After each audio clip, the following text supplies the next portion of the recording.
Okay, so go ahead and type in the chat box where you're joining from today, just so I have a sense. I know I had access to the registration list and could see where most people or could recognize most people as being from Oregon, but it's nice to know who we have online with us.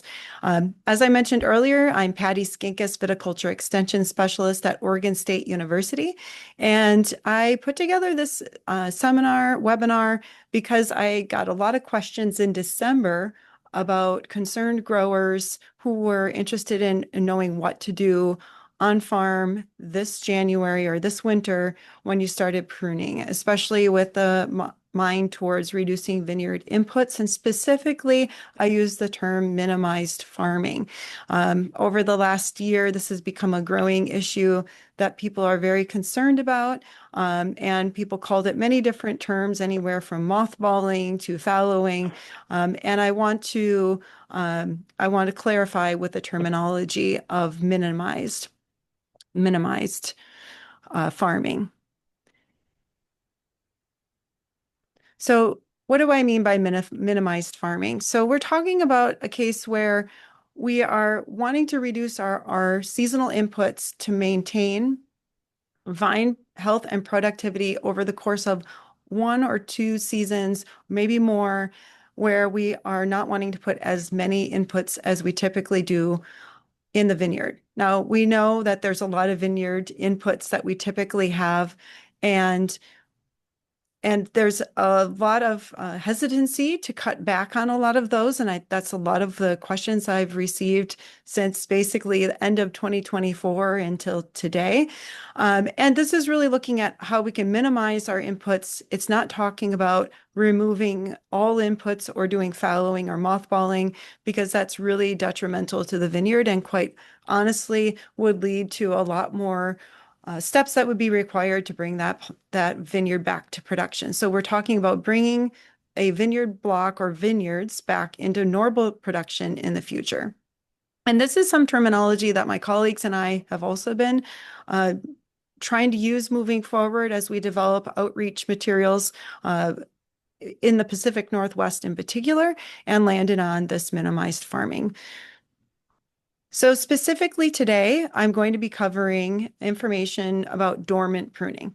We're in winter right now, and I want to specify what I mean by dormant pruning because we've got people from different backgrounds that might be grappling with this question about how to minimize farming inputs, and specifically with pruning. And specifically, I'm going to talk about dormant pruning, so removing budwood while the vine is dormant. Typically, this is removing 1-year-old wood, and we remove this every winter to be able to maintain the structure of the plant and set the stage for productivity during the next growing season or the incoming growing season.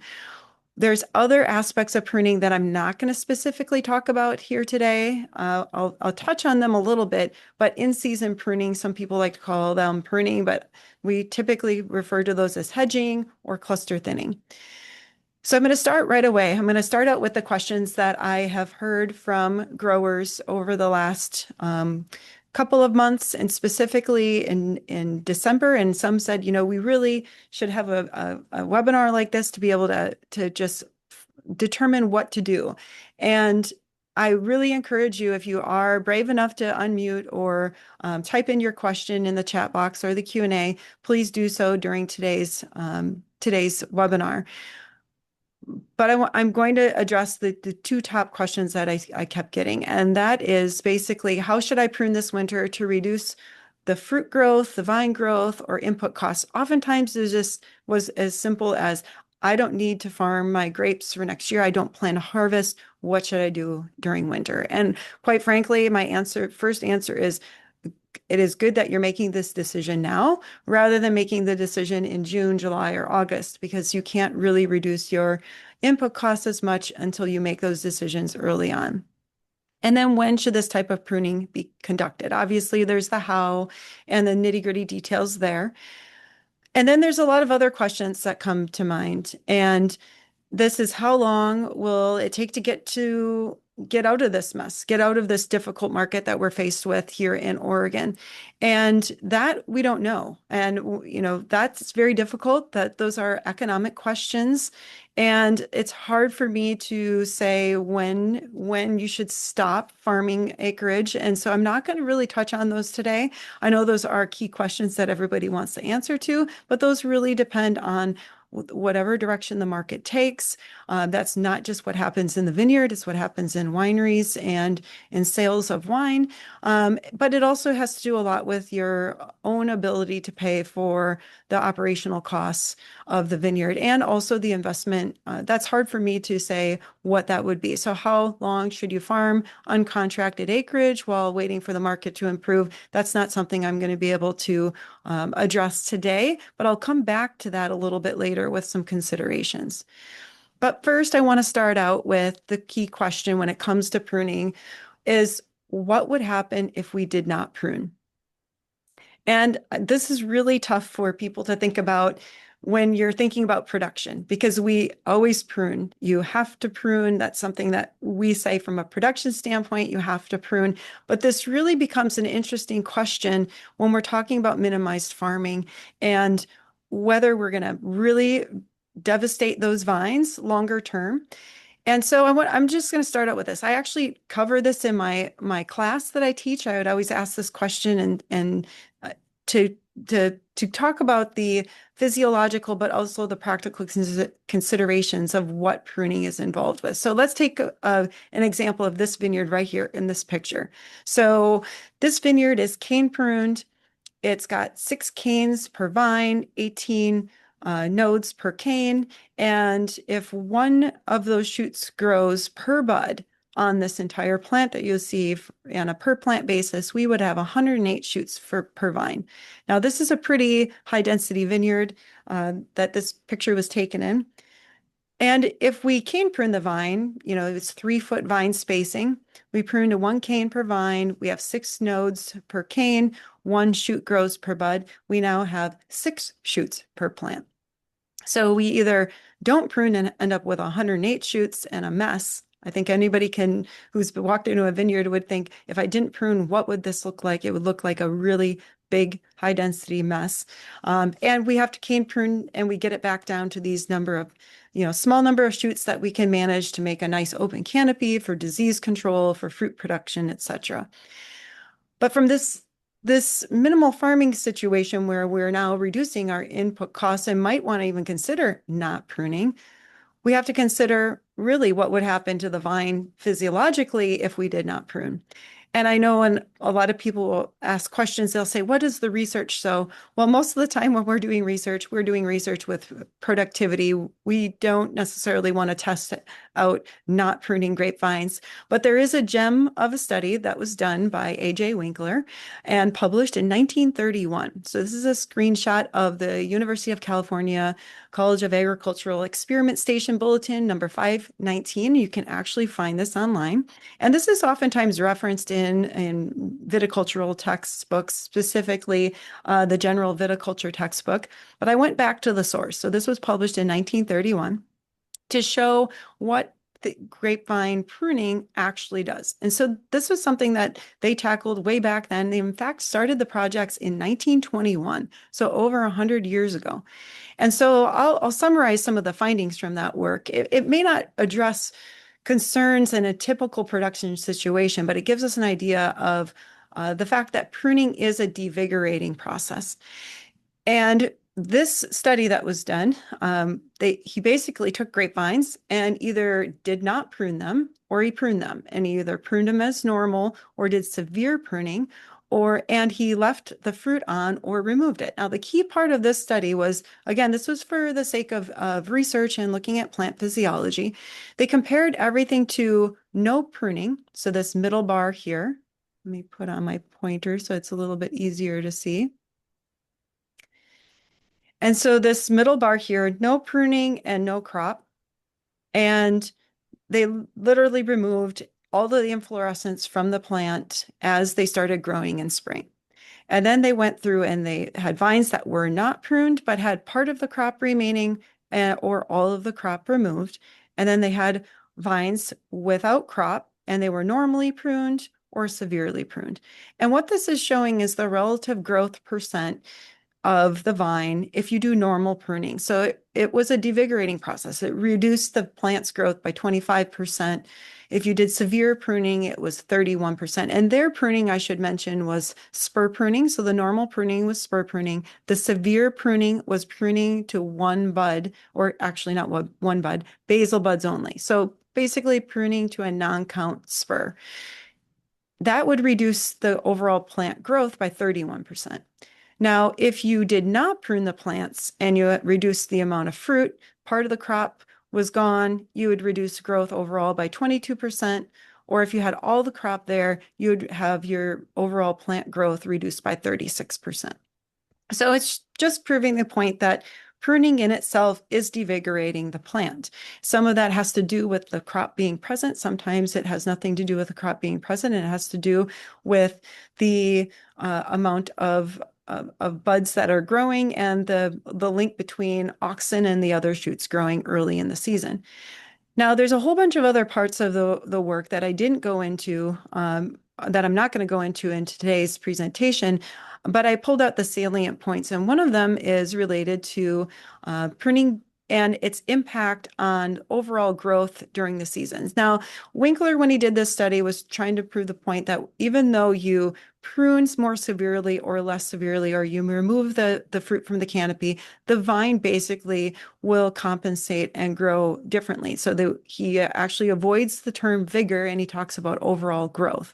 Now, this figure here is showing the different growth curves of growth in feet for the different type of pruning. So this is the non-pruned. So the vines that were not pruned at all, actually, if you look close on the bar here, for when they had bud break and started growing, they broke bud earlier than all of the other pruned vines. So they broke bud earlier, and then they reached a maximum amount of growth earlier, and it leveled off earlier than in the other pruned vines. Now, if you have cane pruned, so this one, they actually had a cane prune treatment. They had an intermediate growth. So this is the cane prune line. And then they had a spur pruned. That's this line right here. And then the severely pruned, which were severely pruning back to the head of the plant. Or to small spurs at the head of the plant, I should say. And so what we see is overall growth is reduced the more severely you pruned. That makes sense. You're going to have more of the overall buds taken off. There's probably adventitious buds that grew on these pruned plants. But overall, there is a shift in the time point at which the maximum amount of leaf area is on the plant to be productive. And his point was that if you didn't prune, the vines will basically grow more earlier, and then they will senesce earlier, but they would have been active in a much earlier time in the year versus if you severely prune. So all of this taken together, will any one of these pruning practices severely hinder the vine's overall health? No. And I'll get back to that in a little bit. But I wanted to talk about these different pruning tactics. So severe pruning. Now, this is in the context of something that you would consider to do today if you're going out and trying to figure out what you want to do in your vineyard. So severe pruning in a cane prune system, what would that look like? Well, that basically would be pruning back to the head. And that would be cutting out all the canes back to the head of the vine. You would pull the brush as normal. You would not make large cuts into the trunk. And some have been calling this leaving antlers. So basically, there's parts of your cane that form over time that kind of go to the side of the head. That's what you would be leaving. You wouldn't necessarily spend time selecting canes. You wouldn't have to do tie down, and you wouldn't necessarily worry about having the perfect spur position. You can move through rather quickly.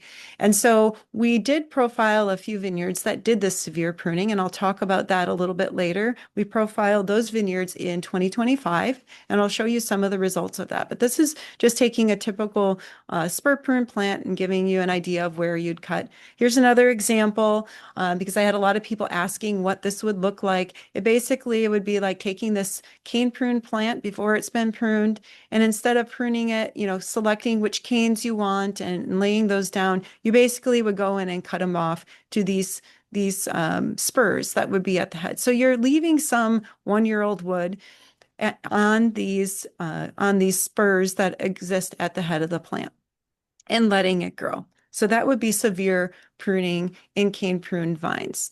So I'm going to stop just to quickly make sure that I don't have any in the um, questions in the chat. I don't see any before I move on. Okay, so I don't see any in the Q&A or the chat box. Okay.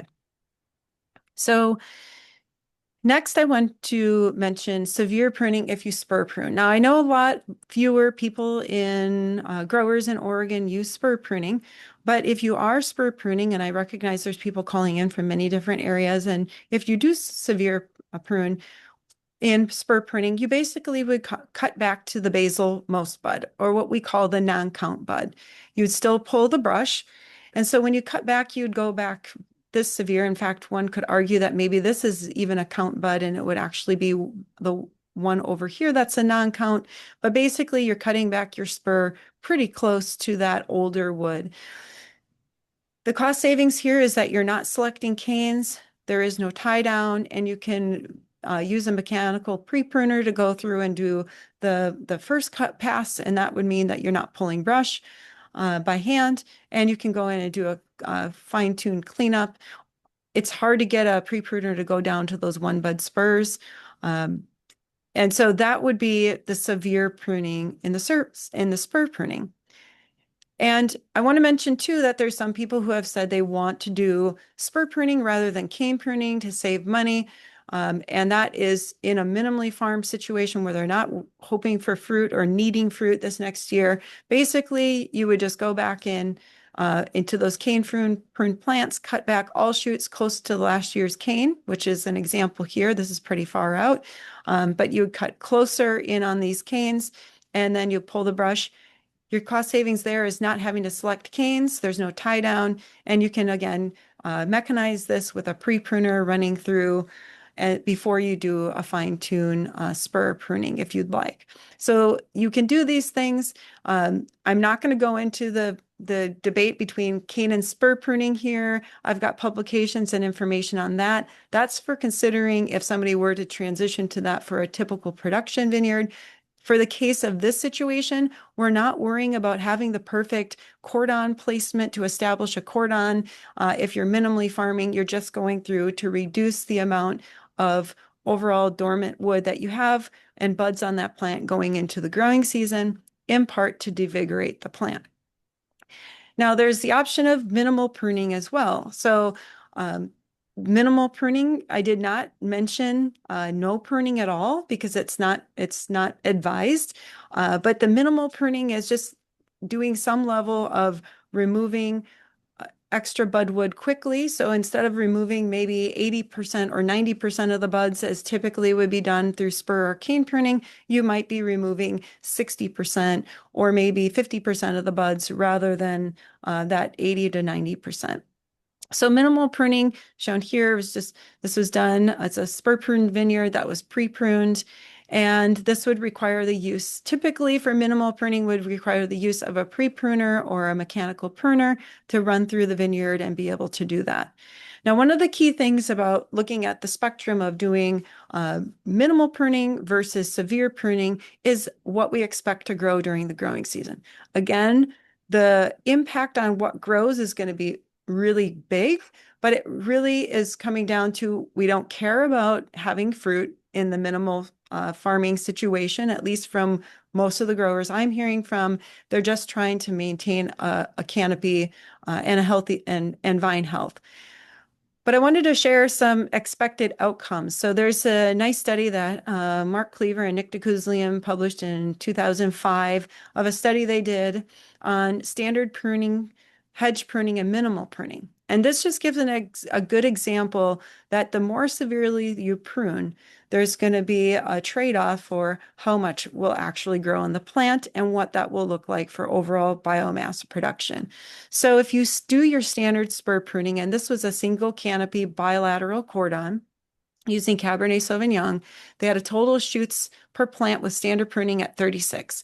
They hedge pruned, they had 191 shoots, and then for minimally pruned, they had 314 shoots. Now, the more shoots you have per plant, the smaller those shoots are going to be. So the shoot lengths on the standard prune vines, they're 152 centimeters, so a meter and a half long, versus the hedge prunes, they only got to about 60 centimeters. And the minimally pruned, there's so many shoots there that overall the shoot length was reduced to 41 centimeters.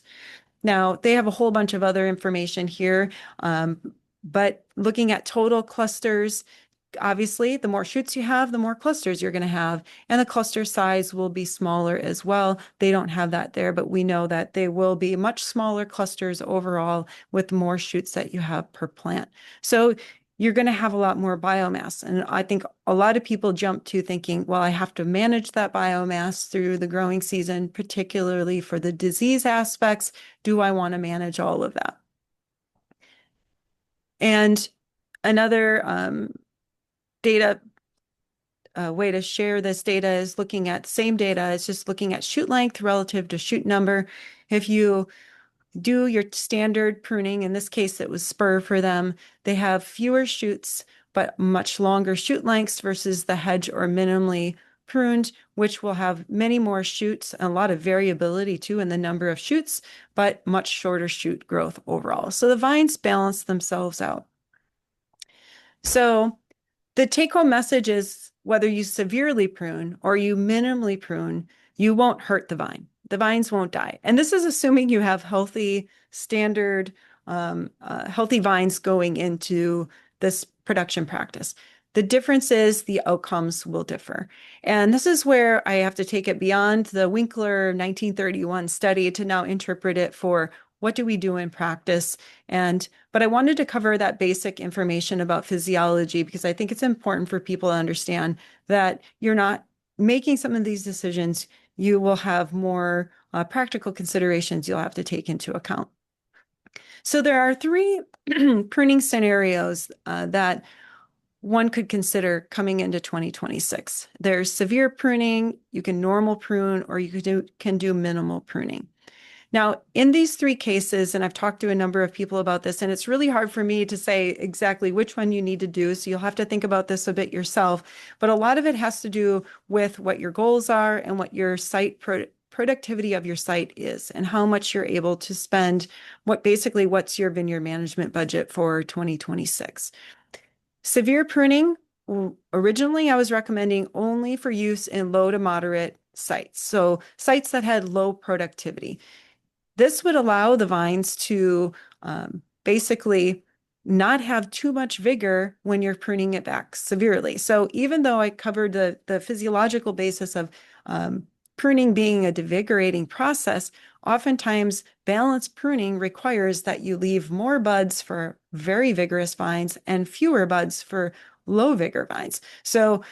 But the point is that when you do this, the overall growth of whatever shoots remain will be larger. So severe pruning, if you do that in a low vigor site, it will help to have more canopy growth to help support that plant. So in those cases, severe pruning could be used. In all of these cases, the assumption would be that you would want to minimize manual labor and reduce your spray program. Now, if you do normal pruning I was originally recommending for moderate to high productivity sites, concerning that if you did a severe pruning in these sites, you might end up with too much overall growth that needed to be managed. And so that's something that you could consider, but you'll have to, that's something to evaluate. And I'll talk about that a little bit more. And minimal pruning, this is really, I think, in the context of today, is really only for high productivity sites and possibly if you have access to a mechanical pruner. minimal pruning or not pruning at all is not recommended. And of course, like I said, this could mean in severe pruning, it would be head training. So typically cane pruned, you do head pruning. Normal pruning would be cane or spur. And then if you had minimal pruning, you would do box or hedge pruning. So let's say removing at least 50% of the buds, maybe 60%, versus normal pruning, you're removing 80 or 90% of the buds. And severe pruning, you might be removing more like 95 or even 100% of the buds and allowing just adventitious buds to grow. Timing of pruning, whether you do severe or minimal pruning, some of the considerations there is what kind of labor and equipment availability do you have? Obviously, if you can't get access to labor or equipment to be able to do the pruning, it's okay if you do it late. In fact, I know that a lot of times it's hard to move through the vineyard and get enough of it done, but late is relative to the time of bud break. The other benefit is that we've found through the work of Dr. Chawla KC, we found that the risk of pruning wound infection is greatest in the early parts of winter versus the later parts of winter. So if you prune later, you could reduce the risk of trunk disease infection. Now, if you're doing minimal pruning and you're not making big cuts in your into your trunk or into the wood, it doesn't make a difference either way. So it really doesn't matter. Now, the third consideration is, do you want or need to delay bud break? If you're not concerned about fruit and you're in a frost-prone area, that might not be a consideration for you. But we know that the later you prune, the later bud break can be delayed, anywhere from 5 to 10 days, depending on the time of your late pruning. And typically that's when you start pruning around bud break is when you see the most drastic delay in the pushing of those remaining buds. So some considerations but if you are here in Western Oregon, I would say the timing of your pruning really doesn't matter too much if you're really looking just to have minimized pruning or minimized farming for the next year. Okay, I'm just going to stop and see if I have any questions. Okay, so one question was, we haven't had a deep freeze yet. It's January. Is there a benefit to waiting for colder days? I consider the plants to be dormant, but I want to wait. So assuming you are here in Oregon, certainly, and in the Northern Hemisphere, January, your vines would be dormant. So you don't have to worry about that. Depending on where you're located in the state, and whether you want to have a crop. So that's another thing. If you want to have a crop and you want to wait for the coldest days to pass, then you can do that. But if your question is more so from the standpoint of whether you should prune on cold or warm days, it's not going to matter too much if you're minimally farming. So another question, have you seen any research on plant implants that are severely pruned for multiple years in a row? Or impacts. Have you seen any research on plant impacts?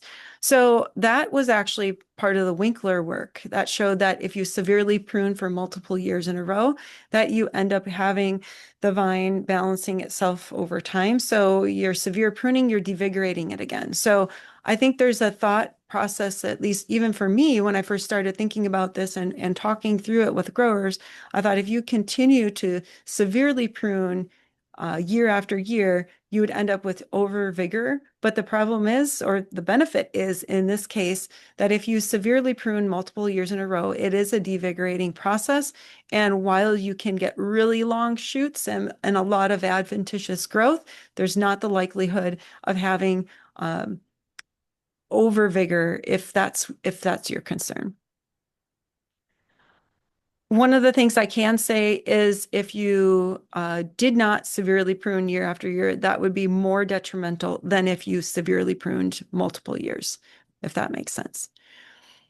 Does the age of the vine make any difference? My vineyard is 3 to 4 years old. So absolutely, age of the vine makes a difference. If you have younger vines, typically we're pruning those to fewer buds. You're doing a more severe pruning. If you are looking to minimize and you're not looking to have a crop next year, I think severe pruning and younger vines would make a lot of sense. So I wouldn't want to not prune those 3 to 4 year old vines. I'm going to double check that I don't have any other questions. Okay, so I see most questions are coming in the chat box, but that's fine because I can navigate that while also speaking. Okay, so I'm going to move on to a few of the case studies that we did in 2025. So recognizing that we didn't have the crystal ball, we didn't know exactly how some of these practices would play out in vineyards. We uh, were able to talk with a handful of growers, 9 in total, about practices that they were using to minimally farm. Now, not everybody did pruning practices that were different from normal, but I chose to talk about 2 cases where they made decisions at pruning. And so the most common one was severe pruning. So the severe pruning case study, this was up in Yamhill Carlton, AVA, on vines that were 17 years old. These were considered a low productivity block, and this was the first year they were being minimally farmed in 2025, so 2025. So relatively high density, so 6 foot by 3.2 foot spacing. And what they did was they went in and did that severe pruning to 2 spurs at the head. So that antler method I talked about earlier. They did that straight away in winter 2025. And they had a sustainable spray program. They still intended to spray during the entire summer, maybe reduce their sprays. They did not do any undervine weed control passes. It was a no herbicide vineyard. They did no shoot positioning and no thinning. And they just moved up only 1 wire. And at the time we went to the vineyard, they had not hedged yet, but they figured that they might need to hedge one time just to get the sprayer through. But judging by what those vines looked like, they probably didn't need to do that. So these were the vineyard observations when we went out on July 8th to take a look at this vineyard. Surprisingly, the shoots they did not pull down the catch wires. So most growers here have vertical shoot positioned canopy. They pulled down the catch wires, they left them up, and they did their severe pruning. And a lot of the shoots, not all, got caught in the canopy and or into the catch wires. What was really nice is that the shoots didn't always go into the canopy. They were open and somewhat open and exposed. So there was not a lot of powdery mildew. Now they had sprayed and there was no sign of powdery mildew there, but it does make me wonder how much they could have reduced their spray program, having known they have overall less canopy growth and a lot of gaps in the canopy, good sunlight exposure. So this is what the vines looked like on July 8th. We went back and did some other data collection on July 6th, or excuse me, August 6th. And this is what the vines looked like. You could see they obviously did some hedging. They did do some mowing, probably just to get or maybe that was just tamped down by tractor passes. But the vines did look like they were shutting down. They weren't growing really vigorously late into the season. So this is early August. And what we did was, my lab wanted to look at how much did the plant actually grow, how much leaf area did it have, how much fruit did it have for these vine balance type measures. We haven't crunched all that data yet, but this is one activity we did to just show. So here we have the before, the leaf pulling on the left here, and then after, just to show what actually grew. So you can see where they pruned back to. And from the head of the plant, they had 5 shoots that grew, and there were only 8 clusters, and those clusters were very small. Now, one of the interesting things about this is that a lot of people assume the clusters were really small because they might have come from a adventitious bud. That might be true, but in a lot of cases, these clusters, some of the work shows that the more severely you prune, the less likelihood you have of good germination of the pollen. And so that was some of Winkler's work that showed that in his severe pruning trials is that, again, more severely pruned, there was less germination or pollen viability of the flowers during bloom. So I thought that was pretty interesting. We didn't investigate that, but that could be one of the explanations for smaller clusters. So there were only 8 clusters per plant. This vineyard wasn't looking to have fruit. They weren't needing the fruit, but this was just going to show what kind of grew from that severe pruning. Here's another, we measured this on a number of plants. I just wanted to show a couple different plants here. So same date, there's the vine before we pulled all the leaves off to quantify canopy size and what grew. There were 4 shoots and 3 clusters. So really looked great. One thing we saw was there was no powdery mildew. This was amongst other vineyard blocks that they were farming normally, so they had to control disease and they just wanted to be able to reduce production costs in these blocks in particular. And I should mention, we did ask all of the case study growers why they chose the block that they minimally farmed and what percentage by which they hope to reduce production costs. And they ranged anywhere from reducing severely down to maybe 20% of their total budget to maybe 50% of their budget. And I can't remember for this vineyard in particular if we had that data, but that's something we're following up with growers during this winter for more information that we can share. Now, earlier on, I said we don't recommend not pruning, and this was a case study where we went to a vineyard that had not pruned at all. So this vineyard was in the Yamhill Carlton AVA as well. It was Pinot Noir on 10114 and 3309, depending on where it was in the vineyard. The vines were 11 years old, and the spacing was a pretty standard, so 7.5 feet by 5 feet. The one good thing that this vineyard did that I should talk about a little bit more is that it used pre-emergent herbicide under vine. And so that herbicide worked very well to maintain that weed-free space. These were both dry farmed vineyards, by the way. This was the first year it was minimally farmed in 2025. There was no fruit sold in 2024. So fruit was still, remnants of fruit from 24 was still on the plant. We could see rachises from 2024 when we looked at the plants in 25. And their budget that they were aiming to manage the entire vineyard on was only $1,000 an acre. So this vineyard did pre-emergent herbicide under vine. There was no pruning, no shoot thinning, no positioning, minimal mowing, and minimal spraying. I think they might have only sprayed twice. So this is just showing the pre-emergent herbicide, how well it worked under vine. And this was July 8th that we looked at this vineyard. And this is what grew. So we see the shoots from last year that weren't pulled out from the canopy and the shoots that grew from that, and the green. So you've got the old canes and the current shoots. So lots of shoot growth. We came back on July 30th and we could already see that the vines were starting to turn more yellow earlier than a typical producing vineyard would. So we were seeing that it reached maximum canopy size well before the 30th of July. And then it started to reduce the amount of chlorophyll, reduce the amount of, or actually speed up lignification on the canes and also in ripening, despite having a lot of shoots and a lot of clusters. So what grew? Well, 78 shoots per plant, 99 clusters per plant, and the average shoot length was only 40 centimeters. So instead of being a meter or a meter and a half long, like our typical cane prune vineyards would have come end of July, we were seeing much shorter shoots. So here on the left, this is the same vine. This is before leaf pulling. This was after leaf pulling. Again, we did that so we could quantify some of these things about vine size. This vineyard, we also looked at nitrogen concentration of the tissues. And that's something that we are going to look at come through spring. So we did 3 time points in summer and right around harvest and post-harvest, and we'll come in spring and get another nitrogen just to see how nitrogen dynamics occur when we're really taxing these vines a lot. We would assume we're taxing them, but based on the Winkler work, we're also not devigorating the plant by having all of that growth. This is what the vines looked like by the end of August. So much more yellow canopy. Some of the leaves had already started abscising.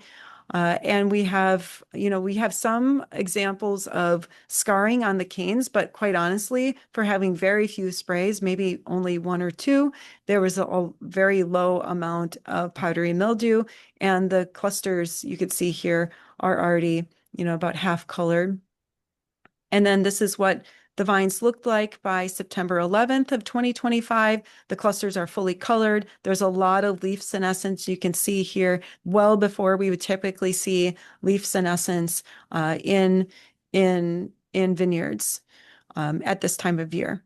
So the biggest concern about this vineyard was the weight of all of that growth on the canopy. So that was something that the vineyard manager was concerned about. Something that we'll see as we come out of 25 and into 26 was how much did that damage the canopy if you keep leaving all of that extra growth? Although overall growth was reduced, the cluster sizes were remarkably big, I think, for having so many per plant. And then I'm just going to check on questions here. Did you see any disease issues from the previous year's retained crop in the non-pruned vineyard? So in the cases that we were profiling, in this case, this vineyard that did nothing, the entire vineyard was minimally farmed. So disease issues would be something of concern with neighbors potentially if they had neighbors. That's something we forewarned a lot of people about, is that if they thought they had any vineyards that were abandoned, that they had to make sure they were really careful with their disease protection on their own farm. In terms of the other sites that we looked at amongst the 9, where they use these different minimal farming practices, they were always very careful to spray enough so that they were not causing issues with their other producing blocks that were nearby. So that's something that we didn't see as an issue because they were spraying in those blocks. And we do recommend, if you are in that situation, then you want to maintain a disease program, disease management program. I want to make sure I didn't miss any other, okay, no other questions. Okay, so guidance on the economics question. This is one that's where can you get guidance on the economics question? So how long should I farm uncontracted acreage while waiting for the market to improve? I cover the top part. When should I prune? How should I prune? Hopefully, I addressed some of your questions, and I'm happy to discuss other scenarios even here right now in the last 15 minutes or so that we have. But basically, I want to draw your attention to a few things for the economics question. So how long will the market take to improve in Oregon or in the Willamette Valley? Or how long should I farm uncontracted acreage while the market improves? Well, one of the things that you can do is you can help contribute to better data collection. We don't have a crystal ball because we don't really have robust data collected on what people have been doing. And the Oregon Wine Board conducts a census every year. And many of you are probably aware of this. If you're not, please be aware of it. There's efforts to gather as much data as we can from producers. This is just how many vineyards are planted, how much fruit is produced. And there's some questions about how many people minimally farmed or did not harvest in 2025 in this year's census. So if you've not been invited, you can get access to this survey or census by going to the Oregon Wine Board website. And we're going to send out a notice through the Oregon Wine Research Institute and OSU Extension to help make sure people know that this is being collected. You have to participate by the end of this month, so by January 30th. And they give you the list of questions that they ask so that you can be prepared and pass it on to others in your company to make sure that you answer the questions. One of our concerns is that people will not report because they figure, well, I didn't harvest grapes out of my farm. I don't want to report, or they don't want to report for some other reason. It does remain anonymous. Nobody sees the data. Nobody sees the root of the data other than the people who are handling the data at the Survey Research Center. But the Oregon Wine Board, myself, others don't see that. We just see the report that is shared with everybody else. So a lot of people want to know what's going on. So in order to know what's going on, you have to be able to contribute to this issue. Or contribute to this census so that we can better address the economic issue and to plan. Also, I want to mention that there's a couple of upcoming events where some of these topics are going to be covered. So at the Unified symposium, the Unified Wine and Grape Symposium in end of this month in Sacramento.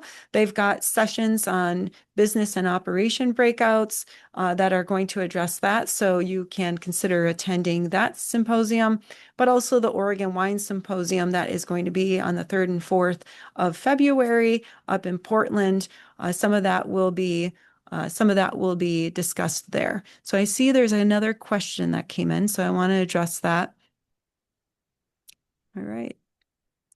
How much of increased total shoot growth is due to relatively larger permanent structure, so more reserves, and how much might be explained by a shift in vine resource allocation away from fruit production towards vegetation? When bringing a vineyard back from being mothballed, what is a reasonable expectation for arriving back to normal? That's a very good question. So the amount of total shoot growth that we have is partly a relationship to what's in our storage structures. So the grapevine is going to store carbohydrates and nutrients in the trunk and the roots. So the roots are going to be the biggest reservoir, and as well as nutrition. So carbohydrates, nutrients, the more growth you have, the one would argue that you would use up those resources early season. But the Winkler work actually went into that and said, well, even though you have more growing points early season, the vine isn't being compromised of that. There's a shift in the vine to balance the amount of fruit to the amount of canopy. But from a practical perspective, and if you're looking at managing a vineyard and bringing it back from being mothballed, the expectation to arrive back to normal really has a practical implication. How overgrown is your canopy and old wood structure in a canopy, or do you have broken trellis that now you have to deal with? That the severe pruning would probably be a better route to go straight away by choosing to do severe pruning during the early season or early year, so that you're capturing that at pruning and making adjustments during the growing season. So the resource allocation shift will be, yes, you'll have fewer growing points. You will be able to add back more, always more into reserve through the canopy growth. And if you have less growth, your plant's going to push out more vigorous growth. So you might have only 5 shoots on a severely pruned plant, but it's going to grow 5 times longer than in that plant that has, 100 shoots. So there's this trade-off. And I think the biggest thing from looking at some vineyards that we profiled, that they did not do pruning in a typical way, or they pruned, but they did not pull the brush. That led to problems of just having to go back in and remove some of that before you'd get back to your normal pruning. So there's that practical physical structure of the plant we're talking about, but also the health of the plant. So if you've got a vineyard that's healthy and you do some of these, your return to normal is going to be pretty easy if you do some level of pruning and removing that old wood from the canopy and maintaining some sort of structure. If you've got, and all of my examples were in dry farmed vineyards. Now, when I talked with growers in the Columbia Gorge or Eastern Oregon, where they were minimally farming, a lot of that is handled by just reducing your irrigation inputs. So it's a very different situation than we're dealing with here in the Willamette Valley in particular, where you don't have control over the amount of water, and so that the water and nutrition part plays into this as well. So hopefully that addresses that question. Next question is, anybody trying spur pruning and then just keep hedging the shoots down throughout the season? Let the canopy only get about a foot tall. I don't know anybody who did that in particular, but that is something that you could do. The challenge with that is if you continue to hedge, I don't think you'd want to hedge down to I think it would be better to spur prune and just hedge. Don't worry about hedging the shoots lower. I don't think you would gain much in doing that, and would be pretty challenging later in the season. So just minimal prune, spur prune, and then just hedge. Or I assume if you spur prune to those basal buds, you're going to have much reduced total amount of shoots that grow. Unrelated question about chemicals or sprays that prevent or kill trunk disease. There's preventative sprays, fungicides, or pruning wound protectants that you can apply. And those are things like Vitiseal as a pruning wound protectant and um, Topsin. You'd have to check with your state registration depending on what state you're in, but there are different fungicides that can be used. So that's a different question. So if you're minimally pruning, the goal would be to, or if you are severe pruning or minimally pruning, the goal would be not to make large pruning wounds in this case, so that you don't have to go through and do those costly applications. So I think I've gotten all the questions so far. So if you have more, keep them coming in. I'll keep track of them. So guidance on vineyard questions. I just want to say, keep looking out for our resources from OSU. We do have some guides that between WSU and OSU, we're developing some guidance extension publications on minimal farming. And some of those are in queue to be published. So once those are out, we'll get those out to you. We have every year we put out a pest management guide for wine grapes in Oregon. The 2025 version is available still. You can scan this QR code. The link never changes. When we get a new version, we'll get that updated, and that's usually released in February or by the end of February. I'm working on those edits. Over the last several weeks, I've worked on those, and it just takes time to get it published through extension. So you want to check back for our pest guide to find out what chemicals you should use, whether it's herbicides, fungicides, insecticides, or timing of cultural practices. So not just disease chemicals. There's also the Pacific Northwest pest handbooks that we update every year, and you can access those. And I have the QR code there. And finally, there's the Extension Wine Grape website. I update this regularly. I put resources that are available for you to consider seasonally.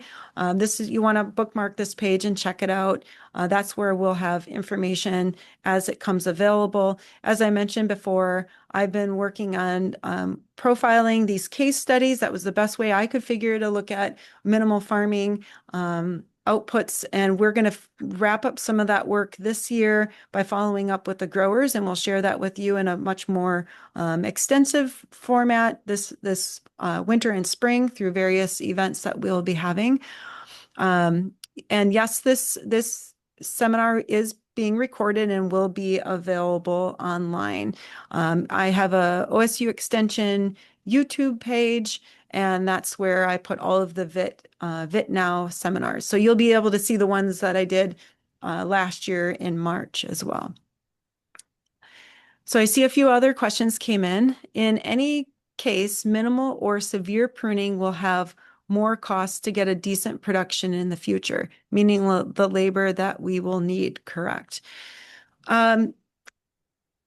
If you minimally prune or severe prune appropriately, the amount of work that you will, so let's say I'll give an example. So if you go into 2026 and you either severe prune or you minimally prune, and when I'm talking minimal pruning, you're still removing at least 50% of the buds. It's not the no pruning situation. You should not have too much more input costs if you are going to go into production. So let's say 2026, you don't have a home for your fruit, you decide to severe prune or you minimally prune, depending on your vigor and the situation of your vineyard.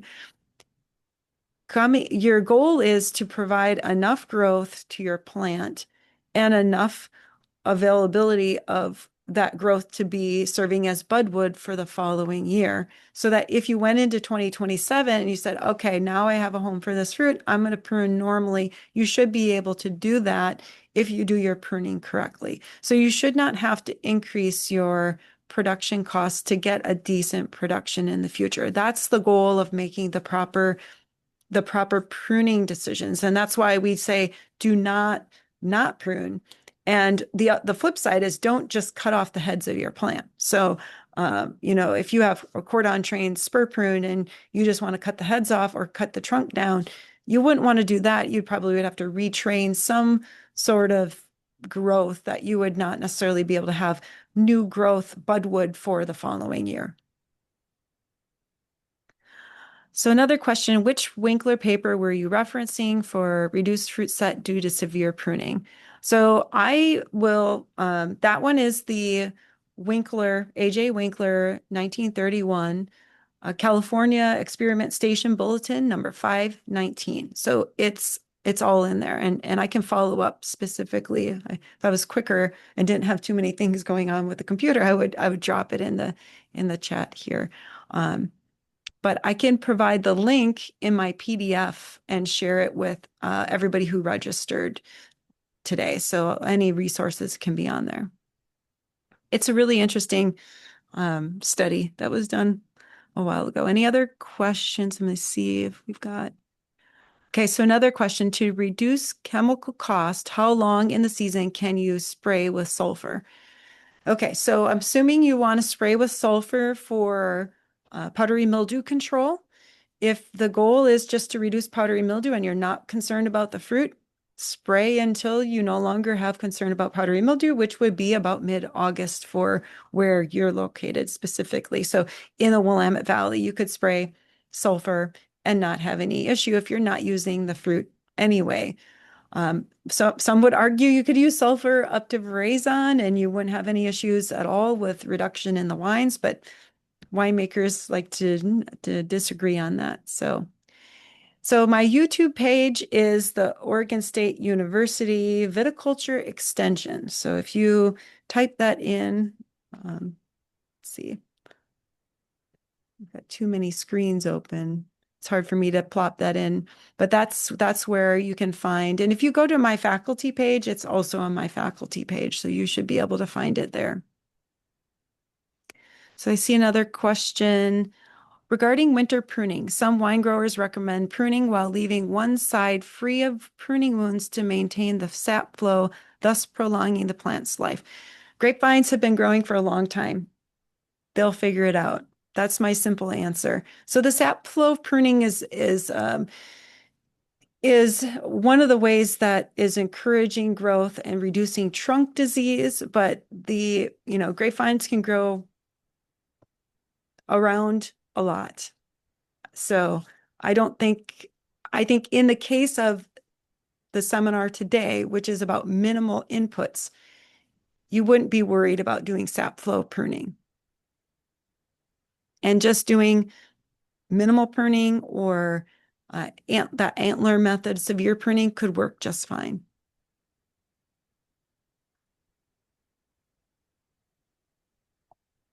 And I see we have 1 minute left. So I'll see if we have any other questions.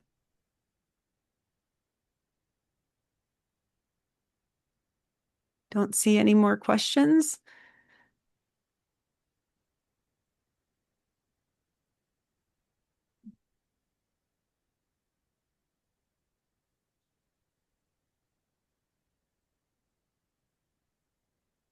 All right.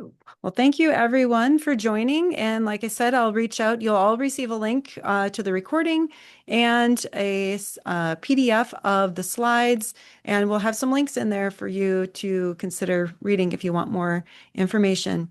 And as always, if you have further questions, please feel to reach out. I try to do my best with these difficult subjects and not perfect, but hopefully this was helpful to you. Thank you. And I know we're day 6 into the new year, but Happy New Year.